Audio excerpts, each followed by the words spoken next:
आज़ादी बचाओ news channel में सभी दर्शकों का स्वागत है। प्राइवेट स्कूल टीचर मुख्याध्यापक की ओर से शासन दरबार में रुके कामों को लेकर बड़ा आंदोलन, एक दिन के लिए स्कूलों को छुट्टी। दरअसल आज मंगलवार 6 अगस्त 2024 को महाराष्ट्र राज्य प्राइवेट के माध्यमिक व उच्च माध्यमिक स्कूल के हेडमास्टर एसोसिएशन की ओर से राज्य भर के प्राइवेट स्कूलों की विविध मांगों को लेकर आंदोलन पुकारा गया है, जहां आज सोलापुर शहर में 4 हुतात्मा चौक से मार्च निकाला गया। पूर्ण महाराष्ट्रातील जेवढ्या शिक्षक संघटना आहेत,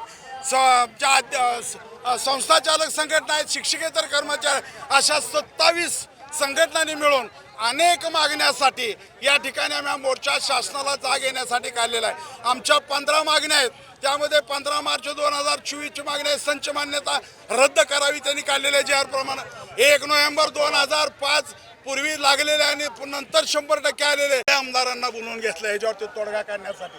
जर योग्य तोडगा नाही निघाला तर या ठिकाणी ह्याच्यापेक्षा उग्र आंदोलन काय 50 दिवस शाळा बंद राहतील त्यांना आम्ही अल्टिमेट देतोय।